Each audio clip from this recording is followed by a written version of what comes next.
Now, when it comes to mycology or mushroom cultivation, whether you've been doing this for 10 years or 10 months or 10 weeks, it really doesn't matter. One frustrating thing we're all gonna have to deal with is contamination. So that's gonna be your mold and your bacteria. Now, the reason for getting mold and bacteria could stem from many different areas, and we're gonna talk about some of those in this video. But the most important thing is how to dispose of it properly so it doesn't harm your future grows or anything you have going on right now. There is a protocol for actually getting rid of it so that it doesn't go airborne and affect anything you have going on. And I think it's really important for you guys to know how to handle it properly so you guys can move forward and have a ton of success. So in this video, we're going to be talking about molds, bacterias, them goddamn contaminations. Let's go. Dripping on acid in the hotel lobby. Everything moving hella fast, Ricky Bobby. Floating in the ethers. Listen to the ethers, you can probably tell the future. Superhuman man. What's going on, Trip Team? First of all, I want to welcome you guys back to a brand new video. Now, if this is your first time here on Willy's World, welcome to the Trip Team family, TTF. That's what it's about. As always, all my social media is right there. Instagram, Patreon with the private library and the private chat room and all that good stuff. So if you want to check it out, it's all right there. We have a huge giveaway going on Instagram right now. If you want to get in on that, make sure you go check out my Instagram and look for this post right here. Look for that post. Just follow the steps down below. At 5,000 followers, we're going to be picking the first winner. And then we're going to pick a second winner at 10,000 followers. So if you guys want to get in on that, make sure you go check it out. With that said, I've been so busy. I'm super pumped. We have our 2021 Triple Ween event coming up very, very soon in October. A lot of you guys are asking me, Willy, what's Triple Ween? This is the third year that we've done a Triple Ween. We did it in 2018, 2020, and now 2021. This is going to be the biggest Triple Ween we've ever done. It's in Costa Rica. It's going to be absolutely insane. It's going to be a big group of TTF members staying in a huge mansion on the beach. We're going to go foraging. We're going to go zip lining. We're going to go to hot springs. It's going to be absolutely insane. So if you guys are coming to Triple Ween this year in Costa Rica, I hope you're as excited as I am because I'm absolutely pumped to meet all you guys and have a ton of fun with you guys over the week that we're there. So it's going to be a lot of fun. I'm looking forward to it and I can't wait to meet you guys. With that said, we're going to be covering a topic in this video that, none of us want to deal with, but if you're in mycology and mushroom cultivation, you kind of have no choice. You're going to have to deal with contamination. It happens. Nobody has 100 for 100 record, right?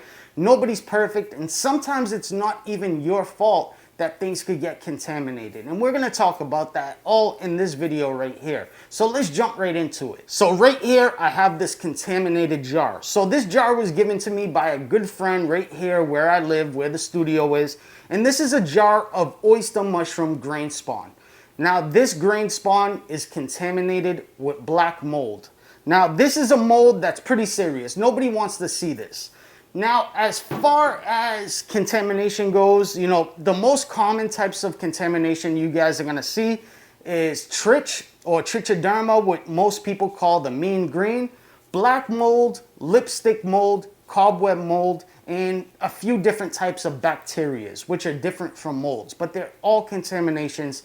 And if you get any of the above, it's gonna ruin your grow that you have going on. So you wanna try to avoid that at all costs by being as sterile as possible.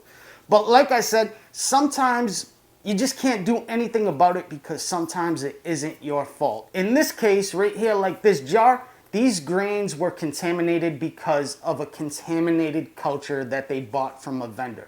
So the spore syringe, the liquid culture, was contaminated and it transferred over to the grains. And this is why it's so important. I tell you guys all the time, whether it's a spore syringe or a liquid culture, it really doesn't matter who it comes from. Before you put it to grains, put it to agar, make sure that it grows out clean before you start knocking up grains. Because once you knock up them grains, that's it. If they're contaminated, they're contaminated. There's nothing you could do about it. So it's not worth wasting the grains. Throw it on some agar first. Make sure it grows out nice and clean. If it grows out nice and clean, it's good to go. You guys can knock up some grains. Now, telling the difference between different types of molds, like this one right here, as you guys could see, is a black or grayish mold. This is gonna be your black mold. Now, when it comes to Trichoderma, which is one of the most common molds that we see in mycology, it's a green mold. So it's a green matte color and it's kind of shiny in the light. Now, I've shown you guys Trichoderma on some other videos in the past. I'm not sure if they're on YouTube or they're in the private library, but I have shown you guys Trichoderma before. So if you guys want to go check that out, go check it out. But here's a couple pictures of Trichoderma. It's a green mold. Now, another common mold is lipstick mold. Now, lipstick mold could be pink, it could be purple, it could be an orange color. Here's a couple pictures as well. This is a much less common mold, but it does pop up from time to time in mycology and mushroom cultivation. Now, all of these molds release spores the same exact way a mushroom does. So if I was to open up these grains right now and remove the lid, it would release spores into this environment right here. Now, if those spores go airborne, they could remain in this environment for years to come, contaminating grow after grow after grow. Anytime the air conditioning unit kicks on, anytime anybody walks in and out of the room, you could kick up them spores and they could get on your grows or contaminate your dishes or whatever you're working on. So you always want to try to get rid of the contaminated jars, grains, grows as fast as possible, and there's a certain way to do it, and I'm going to tell you guys how to do that. So for instance, let's take this jar right here, this contaminated jar with the black mold, as you guys can see. Would I open this up and dump it out in my trash barrel right here in the studio and, you know, clean out the jar so I could reuse the jar? Absolutely not. The proper way to get rid of this is to go outside. So you want to bring this outdoors. You want to make sure you're wearing gloves and clothes that you could take off immediately. So we would go outdoors, we would open this up, we would throw it into a compost pile or a trash bag, whatever you want to do. I have a compost pile, so all my spent cakes, all my spent grains get thrown into this compost pile, and they'll keep producing for a long time after. So if you guys have a bed or you guys got some land and you want to start a compost pile, it would definitely come in handy, especially if you're a mycologist or a mushroom cultivator. Now, once I dump out these contaminated grains, what I'm going to do is I'm going to take some bleach and I'm going to take some water and I'm going to fill up this jar. So normally I tell people a 90-10 bleach mix, so that's 90% water, 10% bleach, but really it's up to you. It doesn't matter if you use more bleach, you know, if you use 20% or 30% or even 50%, it's perfectly fine. It's not going to do anything. You want to fill up the jar with bleach and water. You want to let it sit for at least an hour. And then you want to wash out your jars with soap and water. And then what I do is I take all my jars that might have had contaminated grains in them. I put them in my pressure cooker and I PC them for 30 minutes at 15 PSI with nothing in them. I just lay them upside down in my pressure cooker, turn it on, let them go for 30 minutes at 15 PSI. That's gonna completely sterilize everything. So if the bleach didn't get every single mold spore that was in this jar, it will get them during the pasteurization and kill everything. So that's the proper way to do it.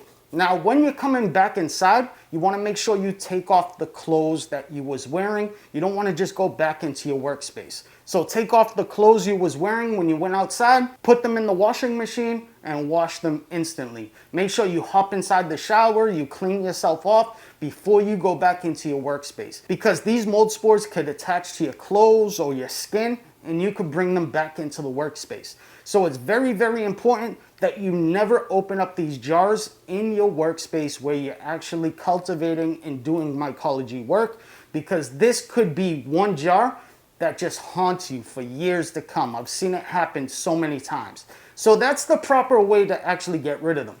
Now, some people will even just throw the entire jar out. They'll just throw the jar out, they'll call it a loss.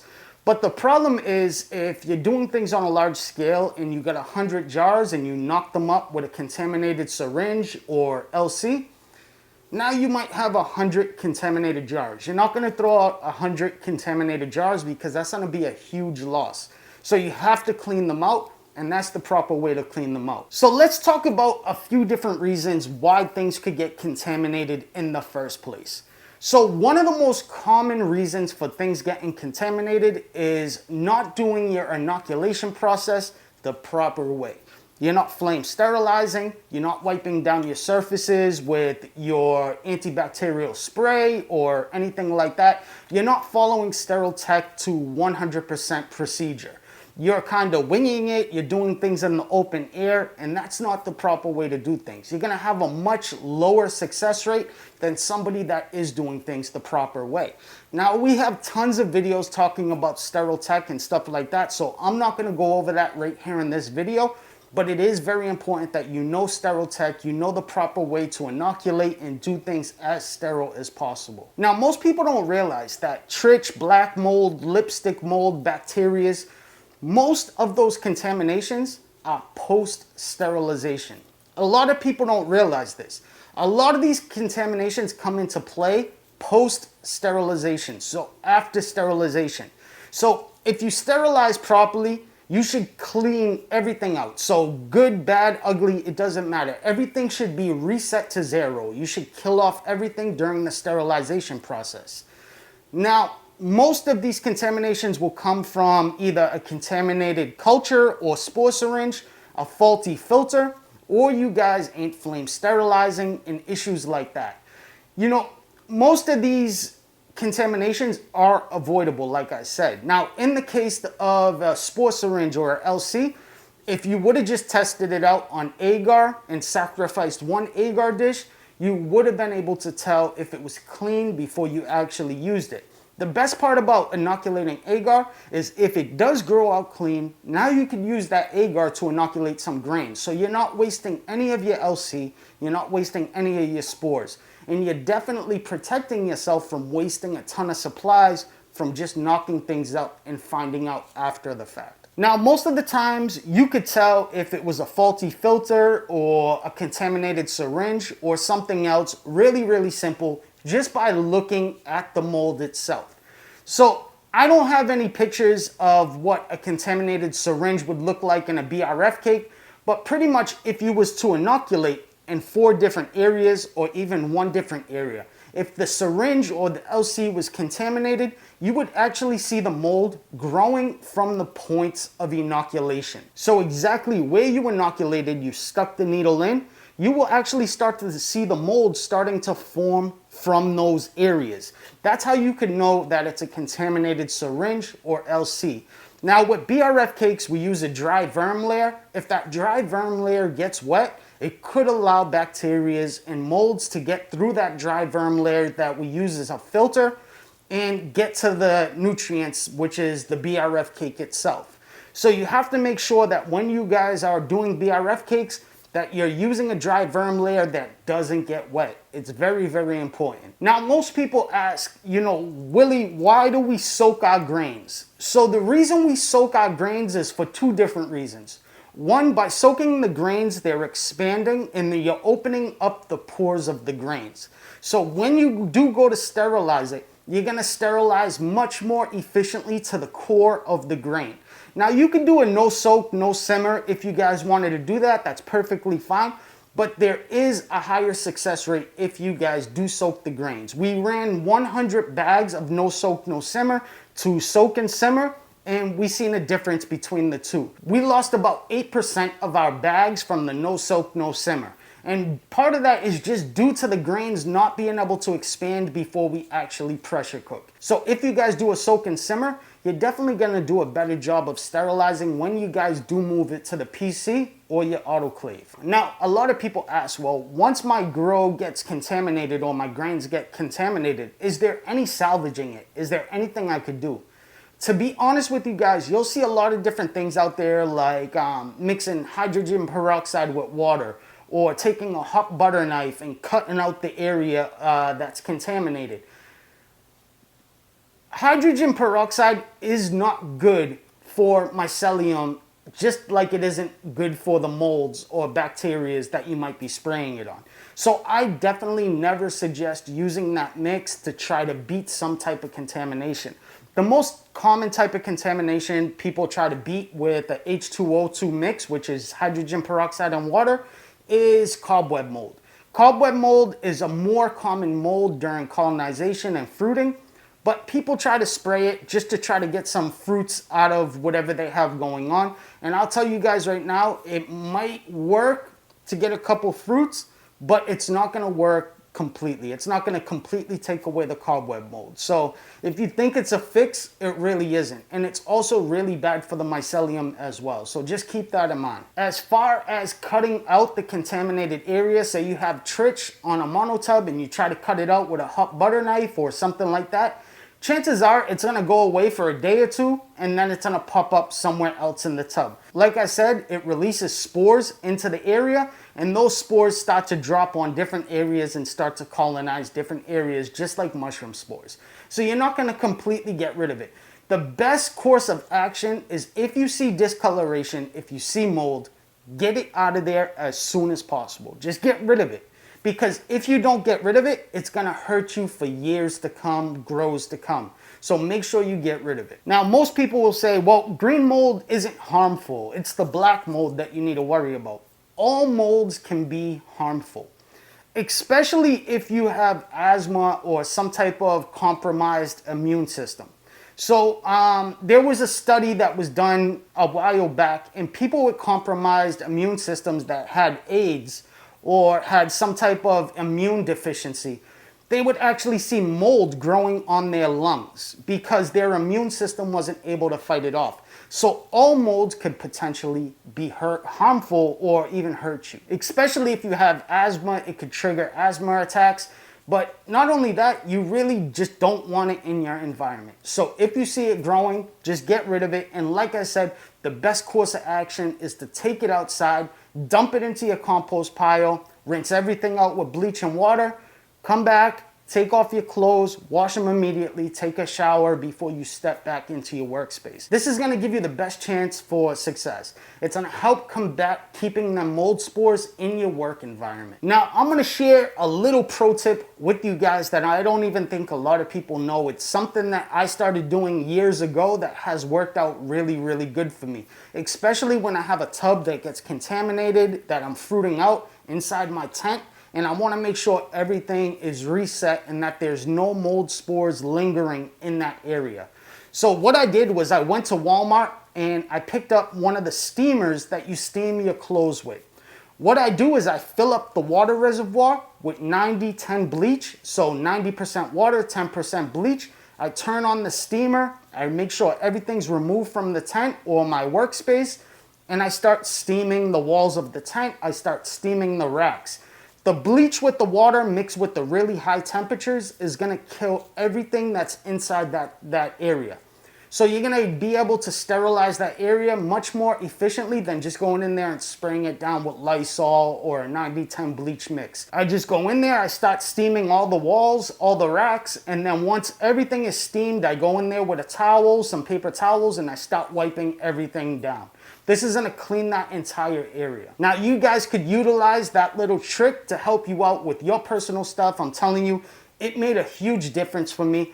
When I first started out, I kept getting green mold, here and there, and I couldn't figure out why. And it was because the mold spores were in the area or in my general workspace where I was doing things. And eventually they would end up finding those nutrients in the substrate and start colonizing. The way I got rid of them was with that clothes steamer, and that made a huge difference in my mycology work. Now, like I said, there wasn't anything like this when I first started out years ago. You couldn't find videos that showed you how to do all this. Everything was just message boards online, and they really weren't that helpful. And I just wanted to talk a little bit about contaminations, molds, and what's the proper way to get rid of them. Now, like I said, contaminated inoculants like LC or spore syringe, faulty filter, you're not inoculating the proper way, you're not following sterile tech. These are going to be some of your most common reasons for getting mold.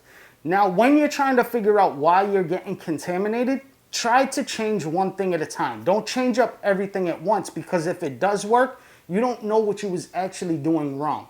So I always tell people change one thing at a time and see how it works out. So if you think it's because of your sterile tech, do everything the same except follow sterile tech a little bit better. See if it works out. If it works out, then you know that was the issue. Or if you guys are doing no soak, no simmer grains, Try doing soak and simmer grains and see if that changes things. If it works, then you know that was the issue. So if you guys want to get into gourmet mushroom cultivation, or you guys want to have your own little setup, you know, to supply food for your family or something like that, these are little tricks that you guys could keep in the bag to help you out and make you a better mycologist and mushroom cultivator. So hopefully you guys enjoyed this. Like I said, if you guys enjoyed this, make sure you subscribe. I love you guys. I'm Willy Myco. Do good, be good, live good. Namaste.